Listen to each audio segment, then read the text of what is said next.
of Jade podcast with Sam Warwick.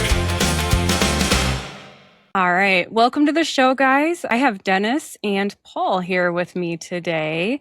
We're starting a new roundtable. So you will see these guys again in the future at some point. But this is my official launching of the roundtable. I had Billy Dees and Sarah on previously, and I just decided I wanted to make it a regular thing and kind of mix and match people that I like working with to talk about current political events. So welcome to the show, guys. Paul, do you want to start off letting the audience know a little bit about yourself and where to find you?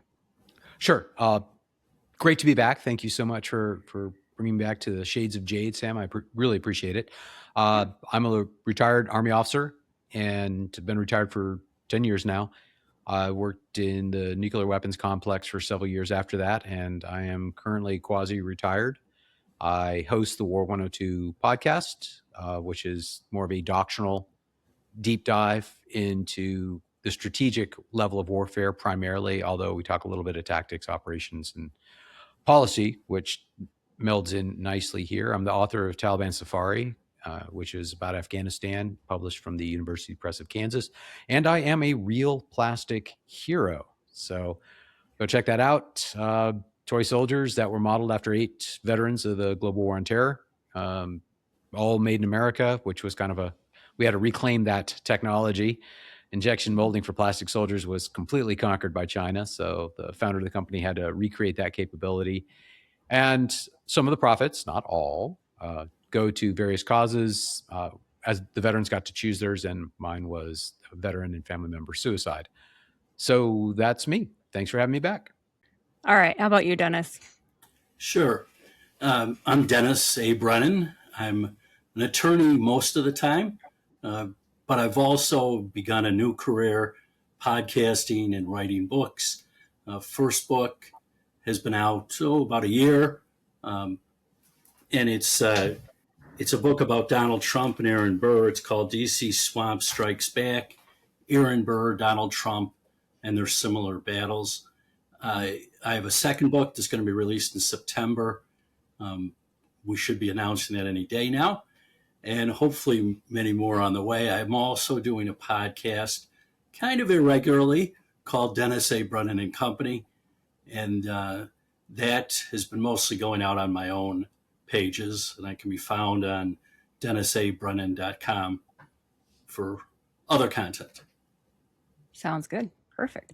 And yeah, you both have been on the show before. I should have gotten your episode titles, but if you just search in your podcast library for their names, it'll pop right up if you want to listen to their previous episodes. Okay, so first topic for today. Let's go with the national debt. It's exceeded 40 trillion. Paul, I know you had some thoughts on this. I'll admit there are certain topics where I'm kind of like, I black hole them because I'm like, I don't even know what to do about this. It worries me. And so I don't keep up on it as much, but I did see that it exceeded 40 trillion. So 40 trillion or 4 trillion? 40. Yeah. Oh, jeez. Okay. 2 trillion. That's right. It's 2 trillion every year right now. Oh my gosh. Okay. I remember people throwing a fit when it was at like 8. Yeah. So I should have known 40 trillion because when Obama was in office, I think it was 8 trillion and people were throwing a fit. So, all right. Tell me your thoughts. Well, since I was a kid, we've heard that the debt's going to kill us. And, we went off the gold standard in 1971. Everyone blames Nixon. It was out of Nixon's hands, quite frankly.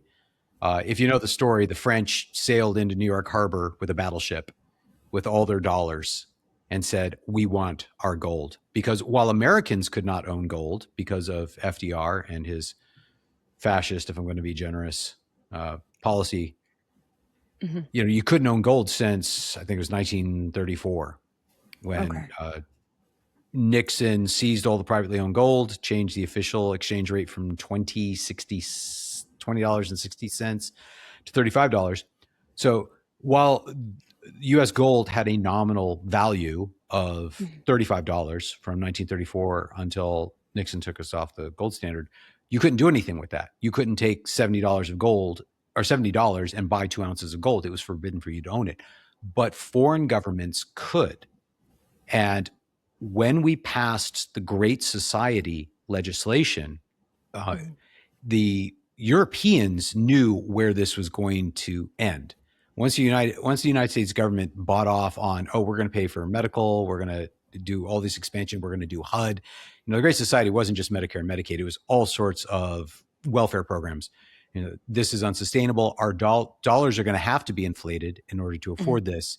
Therefore, we need to exchange our soon-to-be inflated dollars for gold. The French sailed up and said, "Give us all our gold now."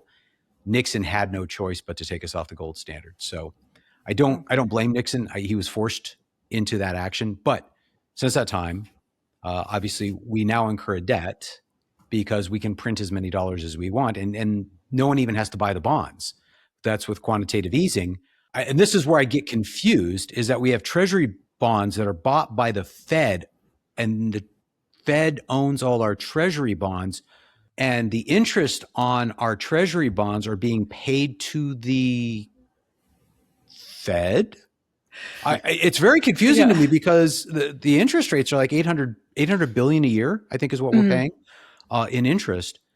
But since the Fed owns over 60% of our bonds, we're paying the interest. That money's going to the Fed. It's not going to a federal government or a foreign government or anything. So for that part, it's very confusing. But there was always this hope that we could inflate our way out gently, 7%. Okay, that's fine. Or that we could grow our way out. But now our deficit spending is almost 25% of the federal budget. It's impossible. And so I don't know what the answer is. The only thing I can say is we might be the healthiest horse in the glue factory when it comes to major international currencies. We have no idea what the foundation is behind the yuan. The yen continues to die along with the country. There's no future in Japan because there's no future Japanese. And I think the euro is suffering in the same regard.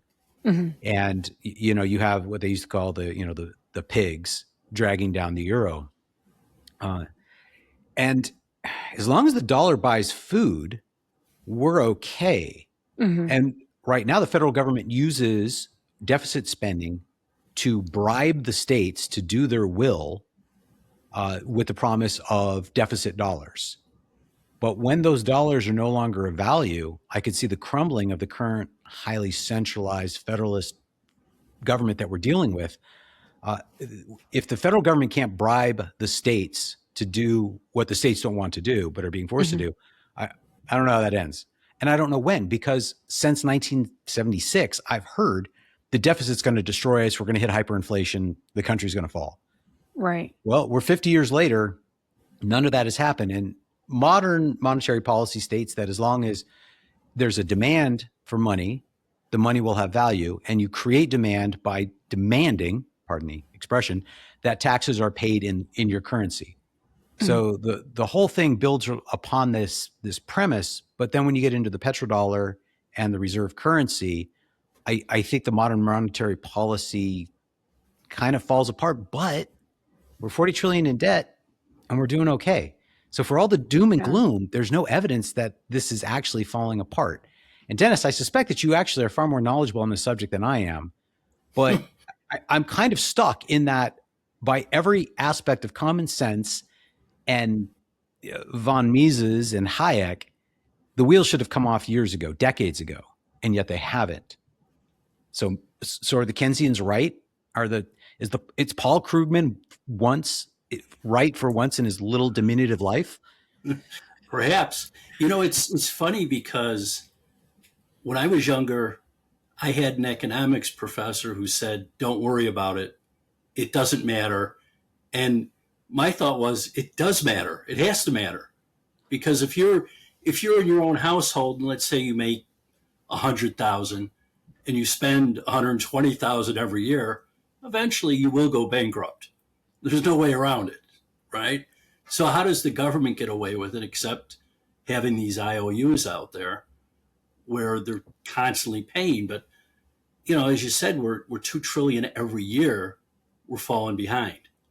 How do you ever get out of this 40 trillion, or who knows what it'll be? If it's gone from 8 trillion to 40 trillion, is it going to get to 50? There's got to be a breaking point somewhere along the line where we can't make those interest payments. But here's where I get confused. If the Fed owns the debt, well, that's the mystery, is the debt is being bought by the Fed. All this is being covered by bonds sold to the Fed through quantitative easing. But I think some of that interest payment is still going to other systems, like the pension systems and holders Even there. of those. Yeah, but I think the Fed is backing it, correct? I mean, that's the bottom line. So I just, we're paying essentially ourselves. We're lending to ourselves and then paying interest to ourselves. Mm-hmm. And I think the biggest issue is the inflation, because the demand for dollars is being outstripped by the supply. We're pumping more dollars than there's actually demand for. And so that's driving the inflation. But the bankruptcy, the Fed's not going to bankrupt the country. No. I mean, in the literal sense, not the figurative sense, which the Fed will. That's where I get, look, I'm not an economist. But when you can print your own money and then you can borrow your own money, and for some reason, foreign governments accept this, that's the critical component. Well, is the dollar maintaining its reserve policy or reserve currency status. Yeah, but are they accepting it because it's the United States? It's like the big bully on the block. You kind of accept it. I don't know, if we were, I don't know, pick a country. If let's say you're, Australia, do you accept it? I mean, do you have, the full faith and credit of the United States? You're like, well, they're always going to pay. They're going to find a way. If you're some other country, maybe Australia is a bad example, but pick something where there's a lot of upheaval. I think Australia is a great example, and the reason being their proximity to China. They're still within the Anglosphere. The United States is the best unipower, superpower, loan power that you can ask for. It doesn't, as bad as we are, it doesn't get any better. Right. And so the cost of accepting effectively worthless dollars is, as bad as America is and as bad as these dollars are, I still want America cranking out Virginia-class submarines and maintaining a force of 18 divisions, because at the end of the day, that's what makes the world go around. Well, and isn't that part of the issue? Like, how do you get rid of the debt? How do you start? How do you get rid of the deficit in the budget? You have to spend less or bring in more money. One of the two or both. I think we've optimized Laffer curve. Our problem is not revenue. Our problem is spending. Yeah, and most of that spending is mandated, as you find out every year when they talk about the budget. We'll do a continuing resolution. Well, I want to say it's 75% of the budget is mandated by court cases and so forth, where you have no choice. You're going to have to fund some of these programs unless you pass another budget. So how do you solve the problem? The people on the left will say, well, tax the billionaires, have a wealth tax. I'm going to say, quite frankly, we've probably hit optimal. I think those are. We're bringing in more money than we ever have. Mm-hmm. So J.D. Vance mentioned that Treasury Secretary Scott Bessent has a plan to outgrow the debt. Do you believe that at all? I would like to know how we're going to do this. And originally, weren't tariffs wasn't tariff revenue supposed to be something that was also supposed to help? It would certainly help, but I doubt tariff revenue is going to exceed $300 billion a year. Right. Yeah. That's 15% of our current deficit spending. Now, some would argue, I certainly would, that if we get rid of everyone who wasn't born here, that would be a solid start, because I would say the refugees that we import in by the literal millions are not net contributors. and they probably consume more federal tax dollars per capita than any other population simply because they're refugees and because of our ridiculously generous benefits that we give to specifically refugees, and the Biden administration giving that status to 10 million people. I don't even know what the number is. You could argue Somali fraud alone is maybe the entire deficit. Maybe a bit facetious, but Yeah, I don't know if it's that much, but it's a lot. I think, I do think Bessett's plan had a lot to do with tariffs and with those being struck down. Even if that was a valid plan, I don't know where you go with that. I mean, and the problem is when they talk about outgrowing the debt, well, historically, I think our problem in both parties has been we spend. Anybody that comes in, we spend. And you just have to look at the budget to say, wow, things have gone up. And nobody seems willing to say, okay, why don't we start at zero and build these budgets out? And tell me why we need this in the budget. I mean, last year, 2 years ago, the U.S. aid fiasco, where we found out a lot of not-for-profits were getting an awful lot of money from the government. I don't know if people knew that. I didn't know the extent of it, and I certainly didn't know that we had so many people connected in politics that were reaping the benefits of it, either through contributions or being on boards of these not-for-profits and working with them.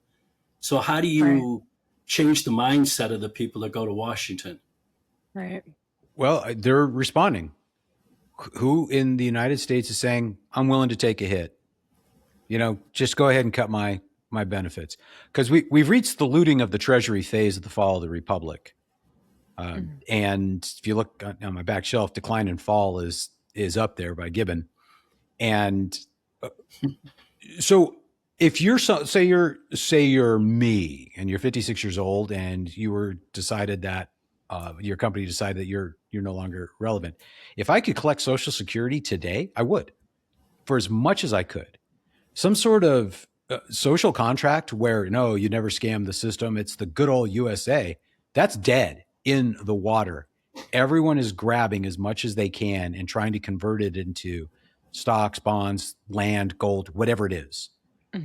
We're in that phase. So we're not going to honor our way out of this by the voters and the taxpayers saying, I'm willing to pay a little bit more in taxes and I'm willing to accept a little bit less in benefits because that's what the country needs. That's dead. Right. It's kill people you don't like who are stealing more than you think they should and grab everything that you can. Doesn't make for a healthy republic. No, but that's where we're at. You're right. And you see it on social media all the time. What's the solution? Well, the billionaires. If Bernie Sanders has been going around the country with, these fake numbers, if we tax Jeff Bezos just 5% of his wealth, even though taxing wealth isn't even allowed constitutionally, but even if you could somehow do that, what's Bezos supposed to do? Sell part of Amazon so he can pay off taxes? And we'll crash the stock market to grow the GDP. Okay, yeah. It makes sense in Bernie Sanders land. And I'm sure Paul Krugman is all about it too. Yeah. Well, it's better politics than fiscal policy because you get a lot of people. There are more have-nots than haves when you're looking at billionaires. I mean, most of us aren't. Most of us won't be. And it's like, okay, why are they billionaires? Well, most of them. They make a product that people buy. Right. Yeah. If you look at the statistics, there's, it's a large percentage of people, millionaires and billionaires, who are self-made. So, a lot of them are that's first true. generation. So this goes back to J.D. Vance, whom I'm not a fan of, and his critique of us being the world's reserve currency. And I forget what the name of the actual theory is, but essentially, if you have one product that you make, it's bad for your country. If you relied upon one thing that you export, because then you go monocrop. That's all you do. And it doesn't make for a healthy economy. And so what do we export? Well, we export dollars because there's a demand. Yeah. And how many of these billionaires are people who did nothing but work stocks or work within hedge funds that had like Warren Buffett. Warren Buffett never made a damn thing in his life, but he's manipulated the market for half a century, and he's one of the richest men on earth. So there are some billionaires. I don't particularly like Jeff Bezos. I don't particularly like Amazon, but I live in Sunbright, Tennessee. Guess what? 50% of what I buy is off Amazon. It's a fantastic product. Yeah. And Jeff Bezos didn't steal that money from anyone. He offered a product and he got it. Elon Musk, I hated the subsidies that he used to grow Tesla into what it is, but that's one of those, I hate the game, not the player. Mm-hmm. Elon Musk just played the game as the government laid it out for him. I hate Windows. I hate Bill Gates. I use Windows. Yeah. I still hate Bill Gates. Tim Cook, Apple. I'm doing this on a MacBook, my daughter's MacBook that I bought for her, even though it's overpriced. So I think for every billionaire that we know who developed a product that we really appreciate, there's probably an equal number of billionaires, maybe not as many billions, but breaking that barrier, who did nothing but work within the money markets. That, I'd say those guys are kind of iffy. I'd say, well, that becomes, was it Michael Douglas in the movie when you're talking about what are you making money off of? And it's speculation. You're just speculating and guessing which way the price is going. I think we're coming to the realization that it's not speculation. It's actual market manipulation through politics, through just when Berkshire Hathaway buys, $500 million worth of stock, that stock is going up no matter what. And when he sells it 2 months later, he's made 10% in 2 months by doing nothing more than buying and selling any random stock. So I used to believe that, speculation, there's winners, there's losers. And there's cheating winners, and then there might be other winners. And I would agree, if you had a group of people, and I think there's probably some of them on financial networks where they give you the stock, they'll tell you, hey, watch this, it's going to go up. Well, as they're saying that, they've already purchased it at a lower price. And no matter what it goes up, they're making money. And I don't know that I can blame them as long as that's legal. I mean, you are manipulating the market, but you're not really controlling it. It's not as bad as sitting in Congress and going in as someone who's worth 100,000 and now you're worth 10 million when you leave 4 or 5 years later. That seems really un-American. Yeah. Oh, you're gonna make me start going off about Marjorie Taylor Greene and how she sucks, but she didn't get to where she was because of her brains. Yeah. Oh man. If she was the only one, that'd be easy. But it's I know. It's the only one. And I guess the question is, if it was you, would you do that? I mean, if it's legal, I guess technically legal, because they're not going to be able to prove that you're manipulating it or you used inside information. Respect to Lindsey Graham. He was in Senate forever, and he didn't make any money. Right. He was just making wars for the love of the game. Well, Lindsey didn't have a wife. If you have a wife, you're going to have to make more money. So now you're saying we can That's only true. elect homosexuals?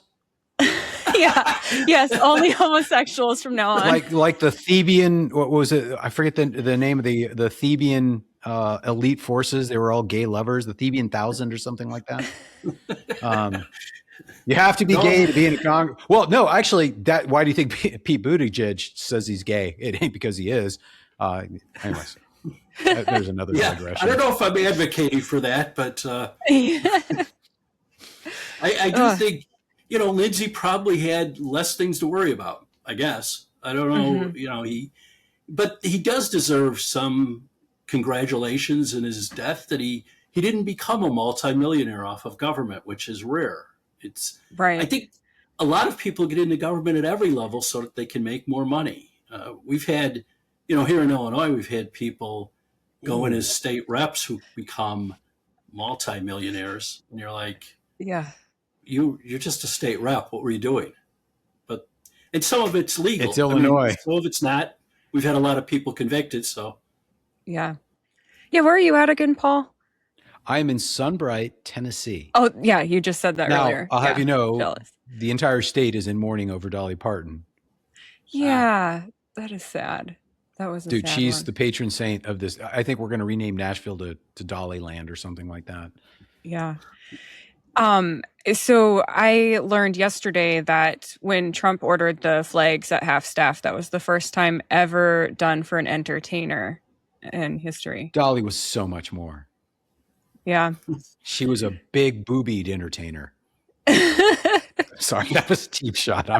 I'm dragging down your podcast, Sam. I'm sorry. Sorry. That's the first time for an entertainer, huh? That's interesting.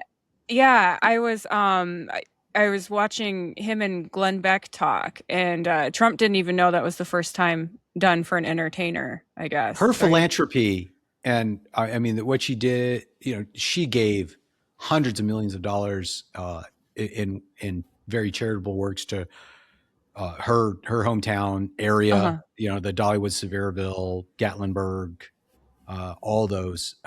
She does a thing where she'll mail out a book every month to any child in Tennessee. I was wondering that because I just saw that a city next to me posted something about so many thousands of books that kids have gotten in the community from that program. And I was like, oh, that's cool. No, she's not getting it for being an entertainer. She's getting it for being an icon, for being a philanthropist, for being a developer. If you've never been to Dollywood, it's amazing. And that's the town that Dolly built. Yeah. Gave jobs to thousands, millions visit, a huge boon to an otherwise utterly depressed economy. She did amazing things beyond simply entertainment. So, but I haven't been, but I'll have to go. Yeah. I was watching an interview with her, and I think it was Jimmy Carson? Johnny Carson. You young pup. Yeah, I know. I'm sorry. But she seemed kind of like quirky and fun, and that's what I liked about her. Like, just, I don't know. She just seemed like a real person, not one of these. Everyone who knew her personally said she is absolutely genuine. Nothing is fake about her. Her generosity is absolutely inherent. Yeah. And her brash personality, that was who she was as a entertainer, but that she was just a wonderful woman. In Tennessee, she is, if you can saint someone secularly, she's getting it. Mm-hmm. Yeah. I will go to Dollywood's at some point. Now you have to. But it is amazing that that's the first entertainer, because you would think, like Bob Hope. I remember growing up, Bob Hope always entertained the troops. That'd be a good. Probably 40 years, maybe more. I don't know. I think it goes back to World War II. You would think someone would have thought, let's honor him. I'd say we're also probably more liberal in who we place flags at half mast for than we half staff. I remember when I was a kid that the flag being at half mast was rare. It didn't happen very often. Now I'd say it's at half mast more often than not. It's to the point where it's really not much of a thing anymore. Like, you'll see the flag at half mast, like, what's it down for now? No one knows. Yeah.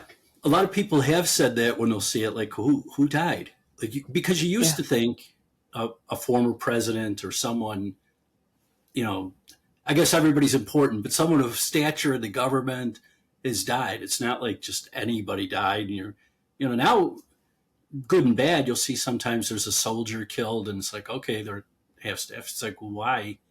We don't even know where he was killed at, but it's down. Like, I'm not sure. I liked it better when it was just unusual. Yeah. Agreed. Because it means nothing. If you did a flag at half mast every time a soldier died, well, World War II, Vietnam, Korea, that was every day. GWAT during the peak, that was every day.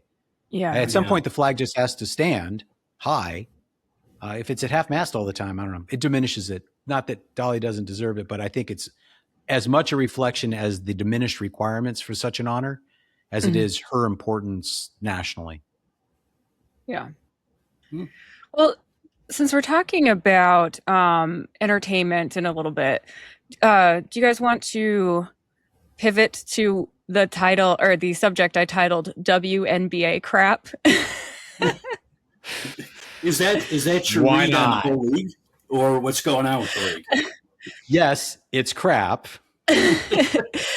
Yeah, it's I mean, they're just trying to tank themselves.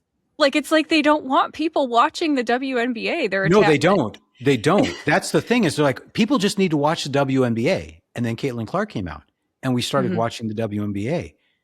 No, avert your eyes, children. Don't watch the WNBA.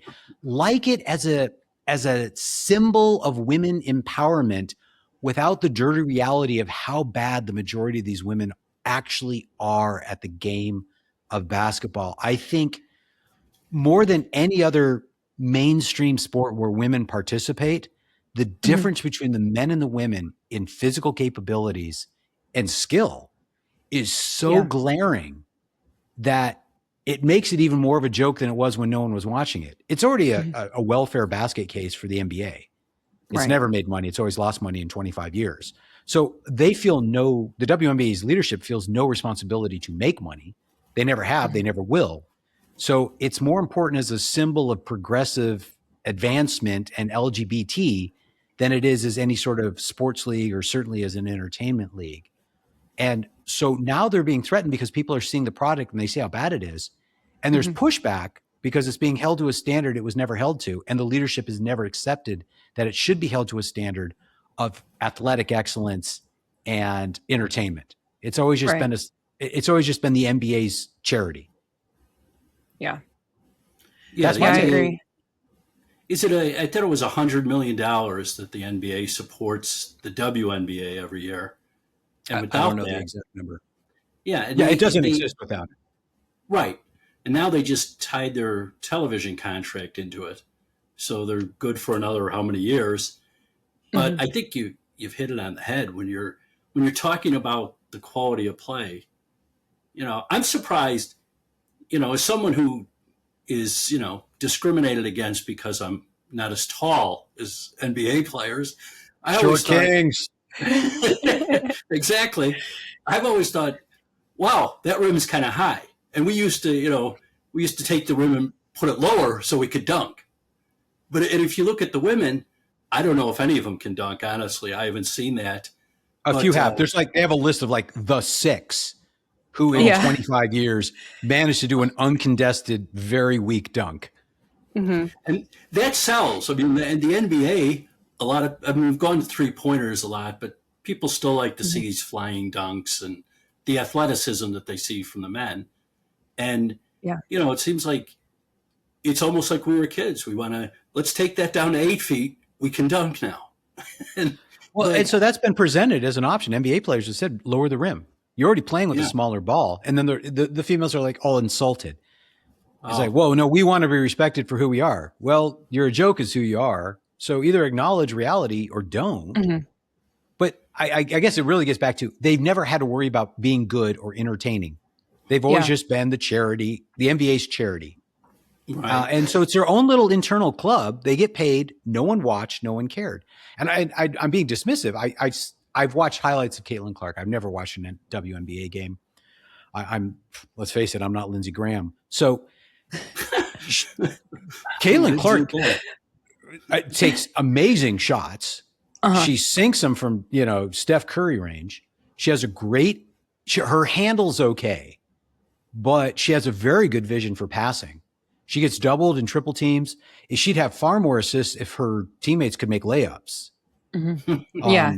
Now, Sophie Cunningham is far more attractive and far worse at basketball, which makes Sophie Cunningham far more popular in the overall audience. Yeah. It's so being from Iowa, we watched Caitlin Clark play in She's college. Your girl. Yeah, right. But I mean, I'm going to have to say I'm more of a Sophie Cunningham fan just because she's. Oh, me too. First off, she is gorgeous, but she's a good role model, and I think that sports in general kind of lacks in good role models. But I know she's not the best player, but she's a good role model. Obviously, I agree with her views on what a woman is and everything, which I don't even know if she said anything that outrageous or that to the right. It's just that the WNBA, ever since Caitlin Clark started, now they're just doing these stunts to get attention, I think, because I don't like kind of going back to what you were saying. I don't think they're used to the attention. I don't think they're used to people caring that much. So now it's like, oh, well, we have to have a purpose. We have to have people continue to watch. So I think they let them beat up on Caitlin Clark a little bit, because it continues to bring viewers back. If you're beating up on the one good player, it's going to bring people back, because they're going to you're working off of a false premise. They don't care about viewers. Oh yeah. that is what you were saying. Look, it's been a league for black lesbians and lesbians in general. Caitlin Clark is neither black nor a lesbian. Mm-hmm. She doesn't belong in their club. And she certainly doesn't belong as arguably the best player in their club, which I don't watch enough WNBA to say that she is, because really, the only two players I know are her and Angel Reese, who I've actually seen clips of. Angel Reese is horrible. Yeah. And they're trying to make her into a star. So if Angel Reese is the model of excellence for the WNBA, Caitlin Clark is by far the best player in the WNBA. Mm-hmm.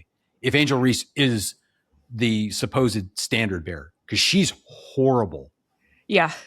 And they make her like the best. They made her the cover of the video game. They're totally playing her up. Mm-hmm. So I have to assume that's actually what the normal WNBA excellence looks like. If so, it's a horrific league. Well, it is. It's a horrific league for sure. I mean, and I think, they're killing the golden goose, but the other players and the ones that run the league seem to be clueless. And even when Caitlin Clark came up, is it a couple of years now? And I mean, I haven't followed really her career, except I knew she was a star in college and then was drafted and is still a star. But the idea that these, the league and the other players weren't happy to have a star in the league to bring more eyes to the game, they didn't care. Even I think Charles Barkley said, they should shut up. The reason they're on, charter planes instead of commercial is because of Caitlin Clark. Money is starting to come in, and they should build off of that. But I think Charles, to your point, was looking at it the wrong way. He was looking at it like it's the NBA. How do we make the NBA better? Well, it's always been the stars, Michael Jordan, Magic Johnson, Larry Bird. And the NBA always played those stars up. They didn't attack those guys and say, hey, we have to, if Michael goes in to lay up, knock him down. I mean, did you miss the entire late 80s with the Detroit Pistons? Well, that was the Pistons. Mr. Illinois. The Pistons were the best team at one point. Well, they were the best. They were the best team at one point, but let's not pretend that Michael Jordan wasn't the best player at that point. And they were killing him. They were, basketball was different too, though. Basketball, you did hit each other a little bit. Nobody hit like the Pistons. No. I mean, the bad boys earned their reputation. And the thing is, you talk about killing the golden goose. The golden goose for the WNBA is the NBA. It's not the fans. It's not the viewers. It's none of that. The NBA is the golden goose. And beating up Caitlin Clark isn't going to kill that golden goose. Because the WNBA doesn't see it, the NBA doesn't see the WNBA as anything but a tax write-off. Well, right. I agree. And they're never going to, right. And the modern money. Will they ever become anything? Well, most sports fans, people that spend money on sports, are men.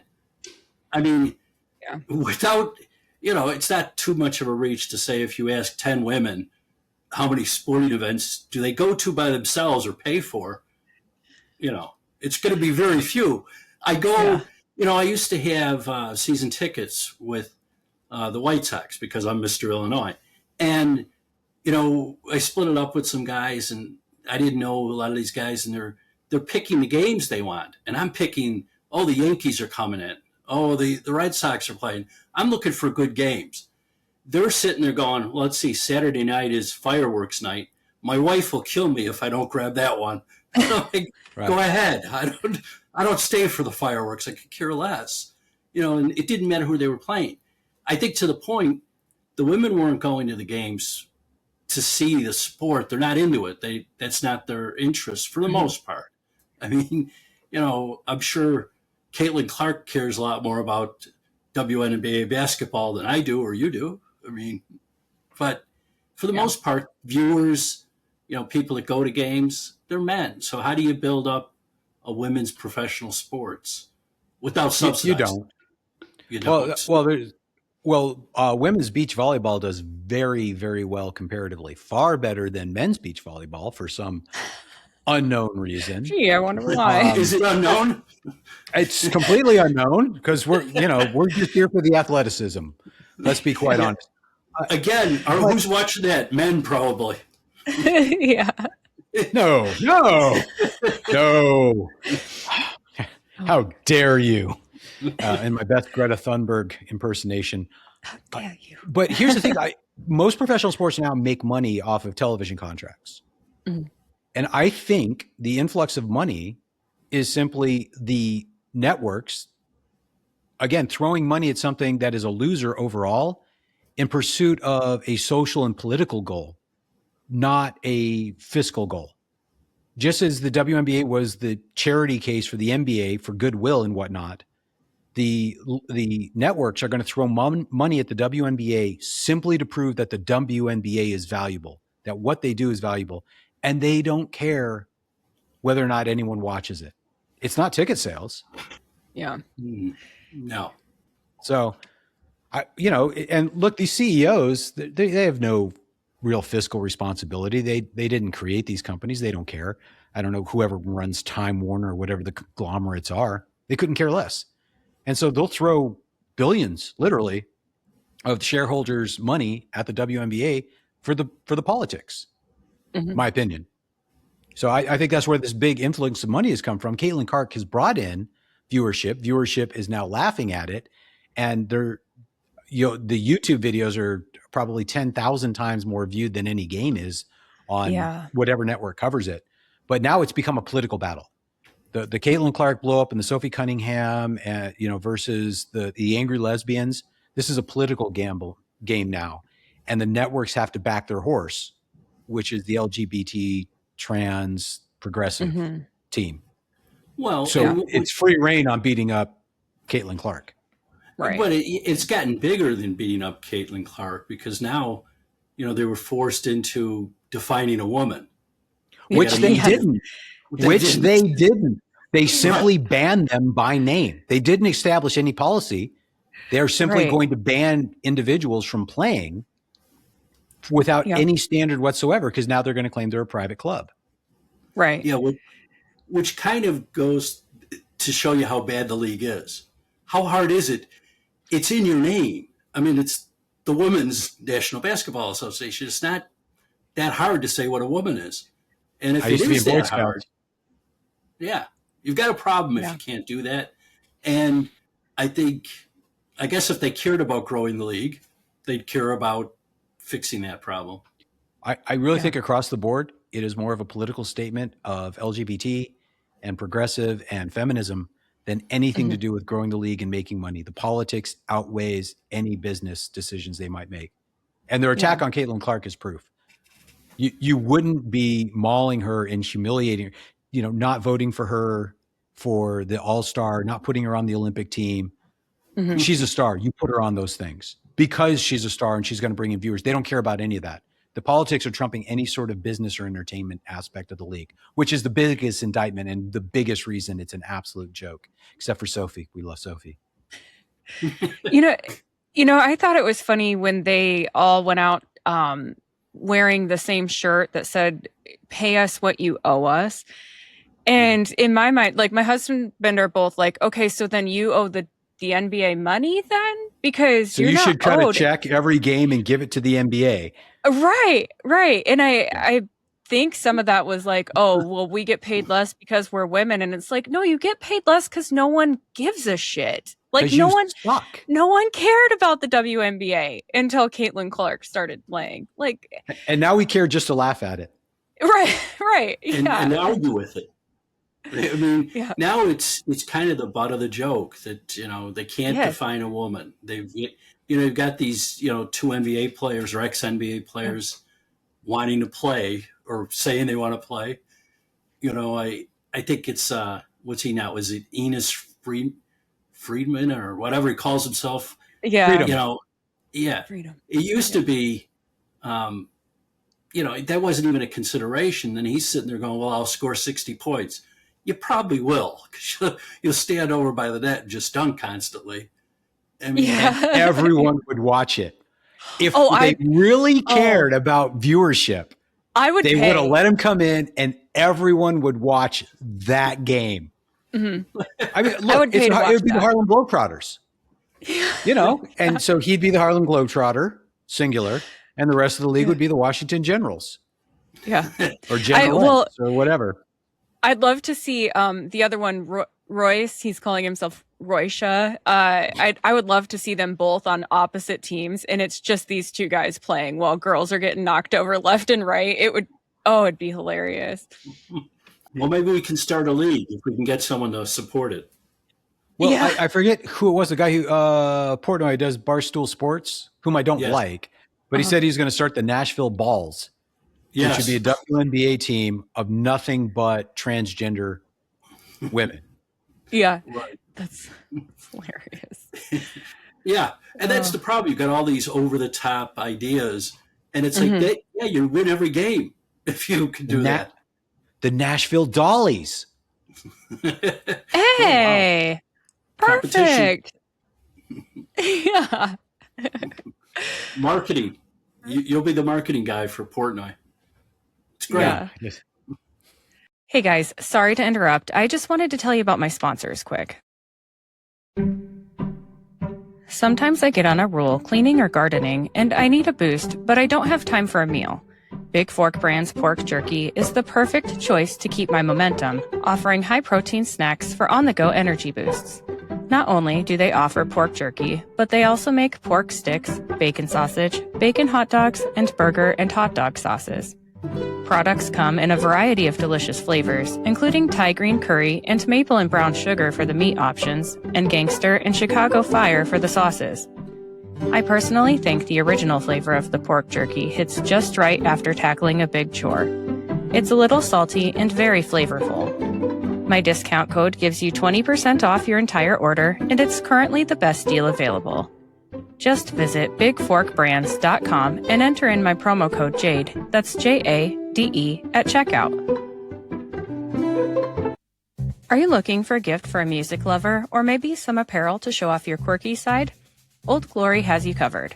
With over 300,000 officially licensed items covering music, sports, entertainment, and pop culture, you're guaranteed to find the perfect item. They even have seasonal gear. My husband enjoys the Led Zeppelin and Beatles apparel, and I love the Billy Idol apparel. I even found some items for my fellow plant enthusiasts. This family-owned superstore is known for their quality and customer service, offers free standard shipping on all orders, and orders are shipped the same day you purchase. My discount code gives you 15% off your entire order, and it's currently the best deal available. Just visit oldglory.com and enter in my promo code JADE, that's JADE, at checkout. Looking for a game-changing way to improve your health?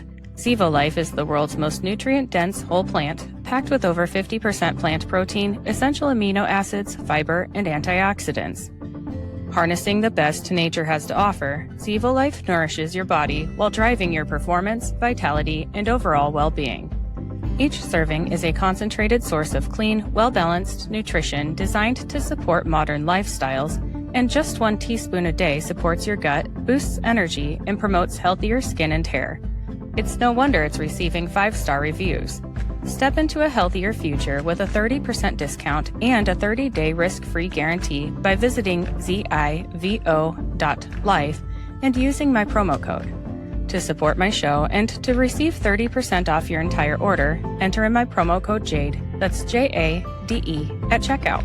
Oh, hello. Are you looking for gear that lets you wear your American pride every single day? Proud Patriots is the go-to online store for Americans who wear their values proudly. From bold, patriotic apparel and hats to collectibles, home decor, and gift-ready finds, Every product is designed for people who love this country and aren't afraid to show it. Whether you're celebrating a holiday, honoring a veteran, or just living your American pride every day, Proud Patriots has something for you. It's more than a store. It's a community of like-minded Americans keeping patriotism alive. Here's why you'll love it. It's a one-stop shop for patriotic apparel, collectibles, and gifts. No hunting across a dozen different stores. It's a way to put your money where your values are, supporting a brand built around American heritage. With items for holidays, birthdays, retirements, or just because I love America moments, Proud Patriots offers a wide range of price points so anyone can find something. Using my discount code not only helps support my show, but it also gives you 15% off your entire order, which is currently the best deal available. Just visit proudpatriots.com and enter in my promo code JADE, that's JADE, at checkout. Okay, I'm going to skip the Iran topic for now. Sorry, I'm just like switching topics real fast. We're good. We're good. I feel like everyone's tired of hearing about Iran. Maybe at the end, I'll kind of ask you guys your predictions on what's going on with that. But I feel like the administration is kind of actually making success in other areas. And after we got rid of some of the people like Pam Bondi, Kristi Noem, other departments are running a little bit more fluidly. You guys will have to let me know if you agree with that or not. Also, I'm wondering if the USAID money drying up has anything to do with less protests against ICE and stuff. But so DHS reported that immigration authorities deported an average of 3,600 illegal immigrants per day last week, totaling 27,000 removals in just 7 days. And at this rate, there could be 1 million deportations by the end of the year. I feel like they're being quieter about their success to prevent, some of these riots or protests, whatever you want to call them. But I do think that that's a significant number that shows some progress. What do you guys think about it? I'd say illegal aliens are a lot like the debt. Mm-hmm. It's so big. What do you do? But at least we're not in deficit anymore, to its credit. I think we're not hearing about it simply because the media chooses not to report on it, because the media realizes that mass deportation is massively popular with everyone. Yes. So they misplayed their hands in the fighting the ICE, and that worked against them politically. And now with the midterms getting up close, they don't want Trump to say, I'm deporting them by the millions right now. Yeah. Because that was the number one issue. And so I think the media is deliberately underplaying this. It's not any part of the administration. Obviously, they're touting their numbers and what they're doing as well they should. I think it's the media is not amplifying the message because they realize it's counterproductive to Democrats in the midterms, my opinion. That makes sense. Yeah. I think there's something to that. And I think, on the administration side, some of the bad press they were getting from these protests, some of the deaths, they decided to change it up a little bit. Mm-hmm. They're more effective this way. I mean, although I think some of the people that support Trump are looking at it like it's not enough because they don't see it. So I think it cuts both ways. Right. The media doesn't want to show it. And, the Trump people have maybe backed off. It appears that way. They're still doing it, but they're not out in the middle of the street, guns blazing, I guess. So, Right. Because I see a lot of, hardline, not get them all out of here. You'll see some of these people who say, I not only want the illegals out, I want anybody who supports the illegals to be thrown out. There we go. And it's funny. Like, Legal, illegal, deport them all. Let UN sort them out. Yeah. Sort it out later.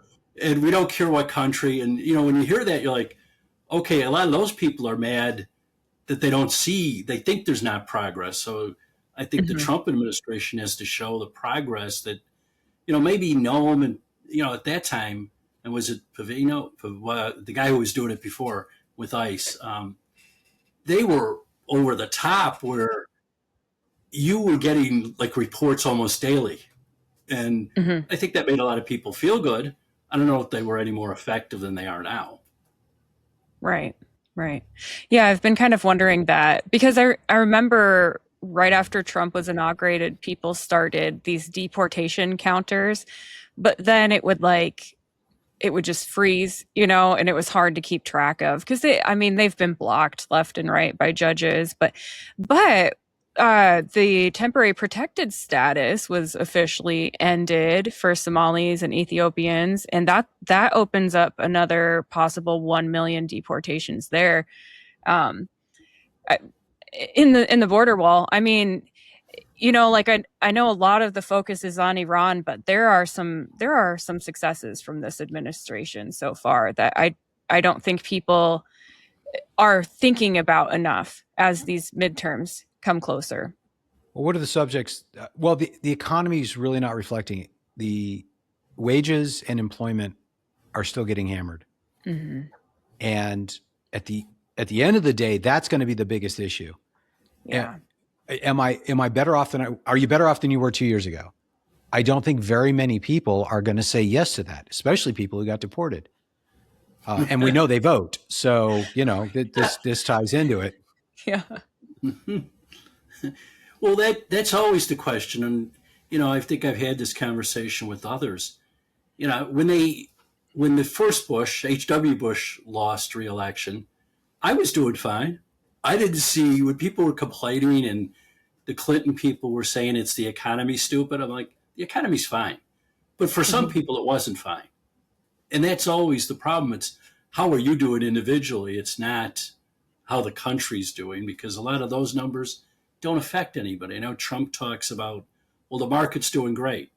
How many people actually look at the market, though? I mean, the closer you Right. get to retirement, maybe, but are people in their 30s sitting there checking every day? I doubt it. They just know they have a little money in there, and they're told if they leave it in there, they're going to have a lot at the end. Mhm. So they don't see that, responding well for them individually. But, Buffett should see it for his. He has a lot of money, or people who are deeply invested in it. If you're doing well, yeah. When you answer that question, it's kind of different for everybody. But Mhm. one thing I can tell you is you can't please these, voters, really. And it's no matter what the problem is, you'll have people jumping off, Trump or MAGA saying, well, we're in Iran now, even though we're not really in there. To Right. me, we're in I there think when there's I think troops. Reagan has proved that you can please almost all the people some of the time, because Reagan really did deliver an economic boom But it that took a carried while. throughout the 80s. It did. No, 82 he was getting hammered. Yeah. But Mhm. by 84, 88, he was cooking with a completely hostile press. There was no a fair press to help Reagan, but still the people just knew inherently their lives were better, and they voted accordingly. And then, Yeah. H.W. Bush, it definitely took a dive. And also think, H.W. Bush was also dedicated to destroying the Reagan legacy. I'm not a H.W. fan. I'm not a W fan. I mean, he was there to be the anti-Reagan, and people Mhm. tend to forget that, but he was all happy to carry his coattails, which is my concern with J.D. Vance. I think what works against Trump is his brand is, I'm a winner. I never lose. Things are always going to be better when I'm in charge. So when he comes up and he touts the stock market, he touts Mhm. GDP numbers, he touts, oh, I got $3 trillion worth of investments for foreign companies coming here building stuff. That's theoretical to the majority of people whose wages are stagnant, their buying power is down, they can't afford a house, or they're like me, they're unemployed. And Yeah. I've applied for probably 75 jobs. I haven't gotten an interview, and Oh my. I'm taking severe pay cuts. The economy sucks for a lot of Yeah. people. And you just can't say, well, the GDP is up. That's a worthless metric to a voter. Right. Right. Because you look at your own life.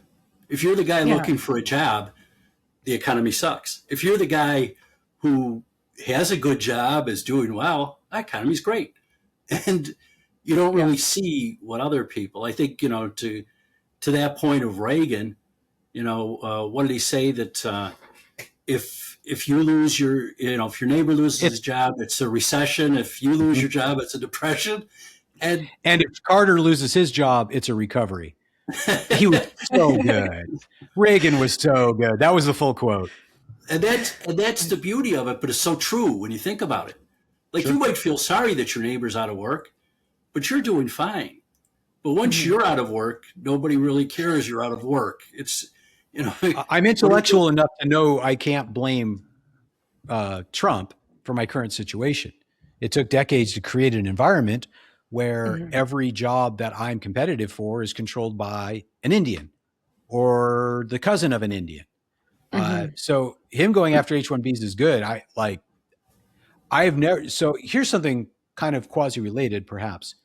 10 years ago, the reputation of Indians was they were the perfect immigrant, the model immigrant.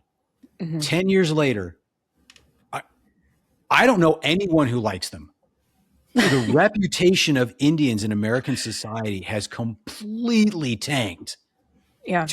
Maybe they hit a critical mass where they were free to fly their asshole flags or whatever it is. But the fall has been amazing. Yeah. It's funny because I recently started catching up to that because I've noticed that anytime I have someone messaging me about like, oh, pay me to promote your podcast, blah, blah, blah, it's always an Indian person.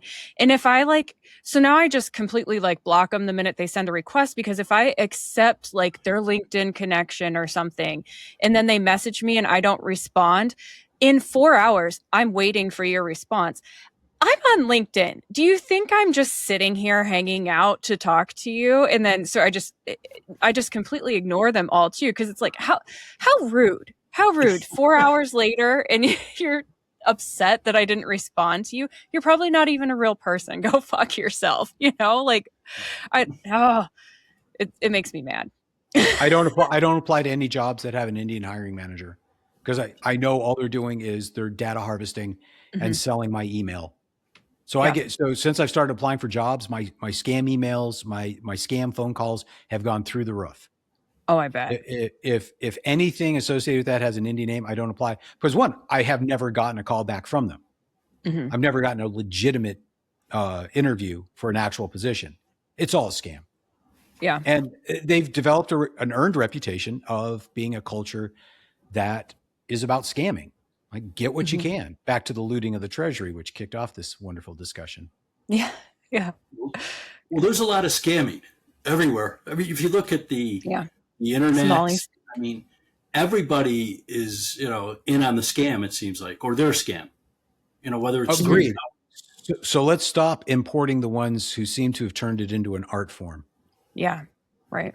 I have no problem with that. Yeah. And I would go along with, let's kick out the ones we catch who do it. People, now we've gone digital on everything. Everybody has their bank account, with their phones. People, and they're stealing, basically your information, however they can get it. You have to be careful of what you put out about yourself. Here we are, we're putting information out on this, saying who we are. It's like, okay, let me find out when this guy was born. I got his age, and before you know it, they're stealing your identity. And yeah, it's a scam. It might be a smaller scam than the Somalis in Minnesota, but it's still a scam. And when it hits it's you, a scam until your bank account's cleaned out. Right. And you hear these stories, and some of it, they trick people, and you might say, well, that was awful stupid. How did that guy give up information? Who cares if it was stupid? Yeah, we're in a country where you don't scam your neighbors, but if one thing I learned from Vivek Ramaswamy is his neighbors are Indians. His neighbors are not other Americans. That's who he cares about. I did not know that. Well, when he talks about the superior culture of Indians, why we should import more of them, because they're just better people than Americans. Oh, yeah. Yeah. And he did make some H-1B comments that were like, we need more Indians because they're better people from a superior culture.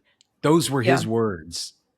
I forgot. Wow. That he Bold said statement for a would-be politician under MAGA. Yeah. And to that point, though, a lot of MAGA, or even, Republicans in general, have made statements that are, they're not only mistakes, they're just stupid. They're not, we have, I think there's 10 House members. Now, some of them might be retiring or lost in the primary who back a path to citizenship. I'm sorry. We had an election. Well, yes, he did at one point, right? Gang of 8. Gang of 8, right. But right. I think he's probably sworn that off since. But I don't care. If you couldn't figure it out 10 years ago, I have no time for you because now you're just an opportunist. That's my problem with Rubio. That's my problem with JD Vance. Okay, now JD Vance. And you're out on Vivek, so now you're out on 3. Who else? Who's going to be the next president? You're out. Hegseth. We got your job. We got the job. Hegseth is the man. Except, Tennessee. He's not for Tennessee. He's a Minnesota boy. Yeah, where's he living now? Thought he was living in Tennessee. As God demanded. He's a Minnesota boy. Princeton, Harvard, war hero. Fantastic hair, amazing build, beautiful family, sexy guy. Fantastic. Hegseth is everything. Snazzy dresser. I forgot military. We're going with Hegseth. Okay. Yeah. I like him, but I'm not sure. Give me the negative of Hegseth. I don't know when I have a negative on him. I mean, really, I'd say this. Even though Trump did it, I really do like the idea of someone being in office at some level when they run for president. SecDef. Oh yeah, defense. And look, Eisenhower is one of our worst presidents, right? Well, it depends who you ask. I mean, they're all our best and all our worst. I would say that in the pantheon of presidents, Eisenhower is well respected. Could be. I mean, it's hard to be worse than Biden or Carter. So, at least in my lifetime, those are the two that stick out as the worst. Well, I wasn't born for Eisenhower. I'll put it this way. I'd rather have someone who's never been in office than a senator. I like governors, but being a senator does not prepare you to be a chief executive, to be a decision maker, to someone who makes hard calls. I want a chief executive who's been a chief executive, whether that's of a state or a company. Okay. How about DeSantis? I like What's DeSantis. Your beef? You like DeSantis? I do like DeSantis. My issue with him is he didn't stay loyal to Trump in 2024. He ran against him instead of supporting him. My respect goes to those who in 2024 said, I know he's going through all these things, but Trump is the leader of this party, and I'm going to support him. And DeSantis wasn't that guy. Yeah. He's also a career politician, which irks me. Yeah, well. Look, and I like DeSantis. Don't get me wrong. I like him. I think he would do well.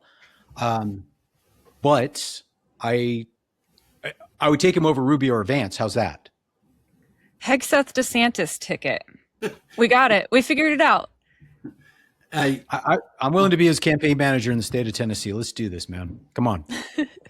Let's keep this going. He's the only big name who's been unquestionably a Trump supporter since 2015 that I can think of.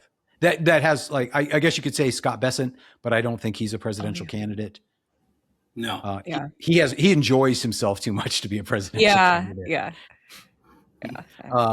So, who else are we looking at? Dr. Taylor Greene, Tucker Carlson, Candace Owens. She'll raise the standard there. Oh my gosh. Yeah, I don't think so, but no. I'm looking at names. First and foremost, who's loyal to the agenda?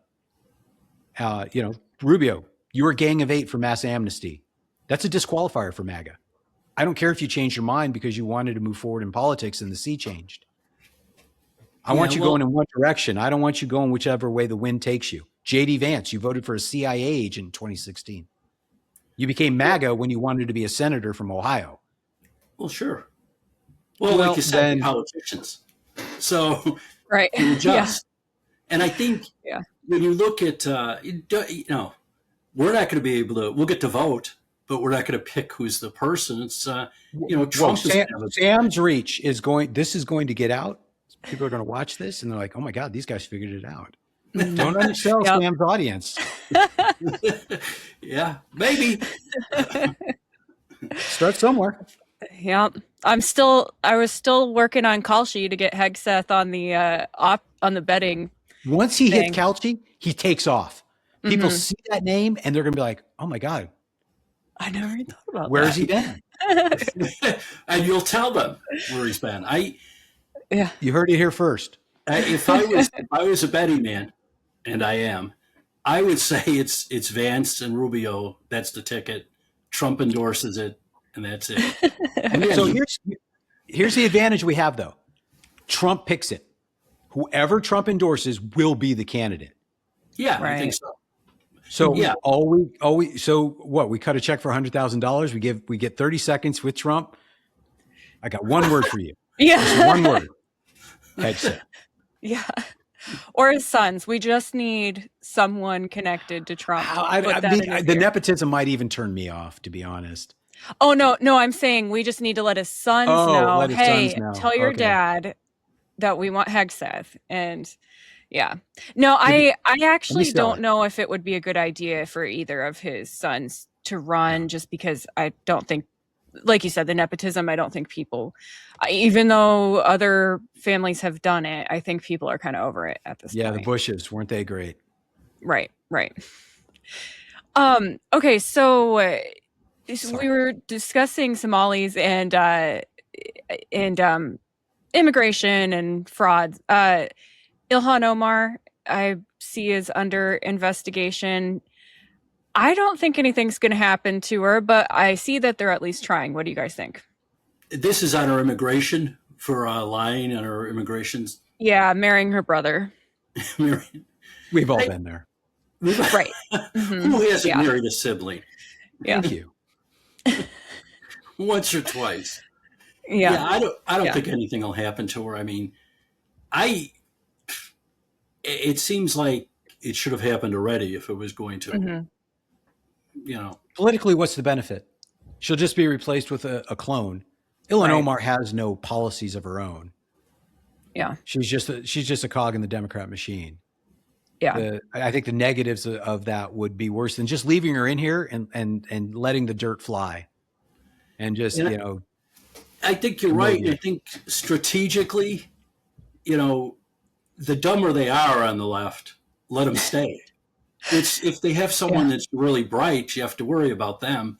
But these guys that are, like her, that aren't very bright, it's not going to make a difference. She's not going to go anywhere. I mean, she'll be, spouting nonsense. And I think you see, when it started just a few years ago, were the real far left, Omar and AOC and, the squad is what they called themselves. And Yeah. I think at one point it was like 4 or 5. Then it got up to maybe 8. Now, DSA has come out of that, where the Democrats, socialists, they've got a Senate candidate or a couple Senate candidates. It's become the squad's become a platoon. It's it's going to be the mainstream of the Democratic Party. And I was talking to a Democratic consultant, and I said, they're taking over the party. What's going to happen to what's ever left of the Democrats, the moderate, normal people? And I said, I think they're going to leave the party. And he said, nah, that's wishful thinking on your part, which I agree. It is wishful thinking. But I also think, if you're someone who's middle of the road and you're being pushed out further and further by the crazies, I mean, the ideas that are spouted by some of these people, no prisons, not only defund the police, get rid of the police. Well, if you're going to do that, no prison, no police, I think I've got a job for you, criminal. We're going to rob places. I mean, there's Private nobody security. I'll be a warlord. That pays really well. Private security. I discussed this with nice Sam. guy. So the only undecided voter, which the fact that undecided voters exist in the United States is perhaps the greatest indictment on the Department of Education, are women, white women, generally married. They're the only ones who will change their minds on which party to vote for as a cohort, as a group. Individuals will, but everyone else is pretty much dyed in the wool. Yeah. And, Yeah. so you're not going to win the awfuls because their entire identity is wrapped around being a progressive. Mm-hmm. But are the policies of the DSA enough to get white women to go, I can't vote for that. That's too crazy. And if they're pitching socialism and free stuff for everything and being nice to criminals, that doesn't turn off undecided white female voters. Right. I used to vote Democrat, just a reminder. Yeah. And then, yes. And then I lived around a bunch of psychos down in Austin, Texas, and that's what turned me. I think when you are kind of, I think it might get bad before it gets better. It has to. Yeah. There's a theoretical level of understanding the second and third order effects of a policy that transcends emotional based actions. Women go off their intuition, their gut, their feelings, that would be nice, without going deeper into it other than, well, that would be nice. And I'm a nice person. Therefore, I like the person who's going to be nice. And if I vote for him, that makes me a nice person without actually having to lay out any cash. I'm sure Arena's, whatever her name was, that got stabbed on the bus, was very progressive. Right. And she would change her vote if she could, but she's dead now. So she can't. Yeah. It's what a conservative as a liberal has been mugged until these fairly affluent white women get physically mugged by the policies they advocate for. They'd rather be considered nice and make that their moral standing based upon their politics of niceness is where they get their morality. Yeah. And unfortunately, I agree. It's, I don't really know. I had a terrible time in Austin. So I learned, and now when I go back and visit, it's great. I can say I'll never vote for anyone on the left again, because politics, the world of politics is not nice. You can't be nice to everybody. It's just one of those situations. You can't give everything away. You can't make everybody happy. Unfortunately, you have to make tough decisions. And sure, you can help people out, but there's not some sort of consequence. There's no way to look there's no way to look nice when you're like, sorry, you have to go back to your country, or sorry, I know you're not eating, but maybe you should have gotten a job within the last five years because we're no longer going to fund this. I mean, and that's the other problem is, sorry, I'm going off, but a lot of people don't know how to be accountable for their own decisions. And I see that a lot with a lot of liberal voters, especially women of a certain age. You made your bed. Lie in it. Stop relying on the government. The patriarchy created this. This is not my fault. And look, in their defense, and the defense is tepid at best, since they were 5 years old, they've had 90% women telling them that they're perfect, they're awesome, and everything bad that happens to them is because of evil white men and Republicans. Right. But I repeat myself. When you've been fed that from the age of 5 to 30, by the time they finish their 7th master's degree, and then they go out in the world ready to lay all that lesbian dance theory from the 14th century Renaissance, or whatever. I know the Renaissance post dates the 14th century, and then they can't get a good job. It's not their fault. They have 4 master's degrees. It's obviously society's fault.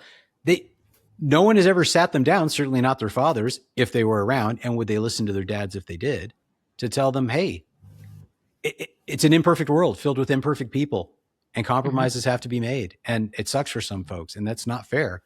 But it's even worse to put Stalin in charge. Yeah.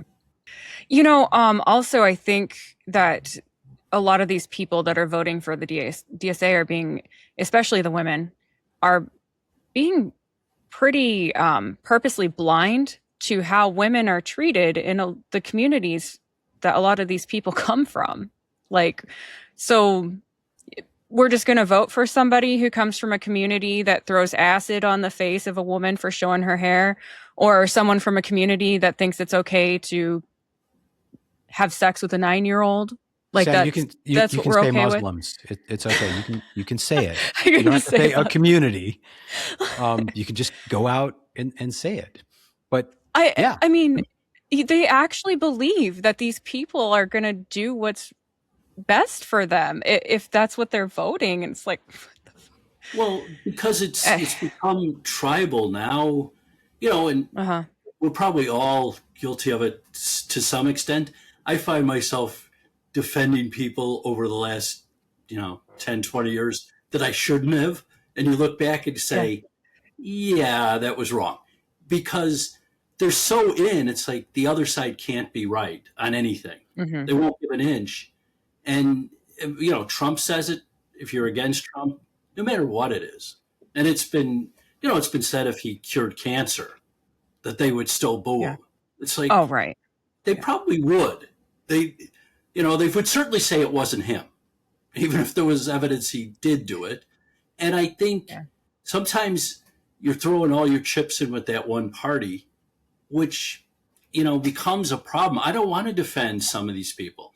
And a good example is Marjorie Taylor Greene. She would say the craziest stuff when she was in Congress. Mm-hmm. And I'd find myself having to defend the crazy stuff she's saying. And then when she leaves after getting her pension, waits till she has the 5 years in. By the way, of the Treasury.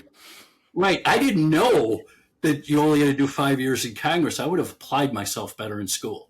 This is how I guarantee your grades and your SAT scores were far better than 90% of people in Congress. It's not a place of intelligentsia. It's a place of psychopaths. Yeah. Well, maybe I should have been a still time. psychopath. That would have been a darn good pension. And yes, and it's probably too late now. But she's an example where you defend these people and then you find out, what they're really about. And what you find out is stuff you're like, wait a minute, I wasn't for that. I'm not for that. And you cut them loose or they cut you loose, whatever. But I see that all the time. And I think some of these people on the left, even with the crazy issues that come up, they're still saying they're there. And it's like, wait a minute, how can you be for that? How, little things, they start changing it, like defund the police. Well, I didn't mean actually defund them. They let them, AOC comes back and says, well, woke one was crazy. Yes, that was you. You were saying that. We were saying you were crazy. Well, for 5 so years. woke one was crazy. Agreed. What particularly in woke one was crazy that you disavow now? No one asks her that. No. Well, that gets into the whole. Because nothing's changed. Right. Woke one, they're just going to change the name and say, okay, they're still for the same things. There's no reporter that asks that, or they can't get nearer. Or, if it's going to be someone on the right, she's not going to answer their question. She'll walk by. But you're not going to get MS Now asking her, tell me, you just name all the things. What are you against now? Because she's for all of those things. I dead name them. I still call them MSNBC. Yeah. Tranny news networks are the worst. Yeah. Tranny news networks. Okay, so there's one more thing I wanted to just briefly talk about. Sorry, I'm keeping you guys late. FBI Director Kash Patel announced that a massive DNA fingerprint backlog has been cleared on August 1st, 2024. The pending DNA backlog consisted of over 1.81 million samples, breaking federal statutory requirements. But thanks to the FBI lab division, that backlog is now at 0. You guys know how I feel about Pam Bondi, and I know she oversaw the FBI. And I do think that the FBI, separate from like the handling of the Epstein blunder, has made significant progress in locating missing children, busting pedophile rings. And this is just one of those other things that they have accomplished that I think is not going to. They're not going to get the credit that they deserve for this. Like 1.81 million samples of fingerprint backlogs. I mean, that's amazing. Is it? I don't know. I guess I don't know. I'm not trying to be like a jerk, but what's the so what behind this? So the FBI has done their job. We're amazed and we're happy for them. Yeah. What does that do for me as a voter? I would hope that it would help identify more criminals involved in violent crime, and So I guess hopefully you get got to them off tie the that into, streets. and because of this, Hmm. we've arrested X number of people. But then you have to compare that numbers to, well, how many do you normally arrest? I Yeah. think the bigger issue for me with the FBI is it shouldn't be a law enforcement agency. It should be merely investigatory, and the marshals conduct the law enforcement. The FBI has proven too dangerous a tool for any administration, and Hmm. it's not enough to be happy when it's not being openly tyrannical, because for a brief moment of time it's not under Joe Biden. Yeah. So I'm not going to give any flowers to the FBI or Kash Patel. He said he was going to, convert the Hoover building to a museum of a former agency. We'll get Oh, on right. with it. Yeah. FBI should go the way of USAID, in my opinion. Well, but I do think, there's some, you can tie this back to Biden for one thing. A lot of this came from his reign with immigration. They started Hmm. collecting more and more of these samples, but doing nothing because then they would know they're criminals. And that's where the backlog really started. They put no money into actually testing these things. So these illegals that were walking in, I think it was something like 50,000 a month that were being Yeah. collected, but not tested because no resources were put towards it. Was that done on purpose? Probably, because we were Okay, letting so people. that makes sense. Yeah. Now, so if they had addressed this as like, we have cleared the Yeah. DNA fingerprints of 2 million immigrants, and now we're going to compare those against crime statistics and criminal databases and things like that. If I had more context, then I would chalk this up as a big win. Thank you, Dennis, for putting the context in there, because I knew nothing other Yeah. than the report that they did it. And I'm like, okay. Yeah, I don't Yeah. know if that's on Patel or his people that they didn't get that out because I think they framed it wrong. If you know who these Yeah. samples are, I think those of us who say kick them all out are say this is great and why wasn't this Right. done? It's another example of Biden's incompetence and his team's incompetence. Yeah. And yeah, so that, I mean, that really does kind of change it, and it makes it more Well, more then of a then it's story. a real policy win, other than, hey, look, we did our job. Right. Yeah. Yeah. You Because should as do you your framed job. it, Sam, it was, looking for a participation trophy. But as Dennis explains it, well, yeah, this Mhm. is a big win, and this is keeping promise to the voters, and this gives me motivation to go out and fight for Republicans to keep the momentum going. So, Yeah. to your point, the Trump administration has done a lot of great things. How they advertise, certainly with the hostile press, it makes it difficult, but they could do better. Yeah. Like going on your podcast and letting your audience know all the great wins they're doing, that you need to be more tied in with the administration and their spokespeoples. Yeah, they have to do a Yeah. better job I need to of be getting famous. that out. And I think they've gotten to the point of realizing the legacy media or whatever you want to call it isn't going to do it for you.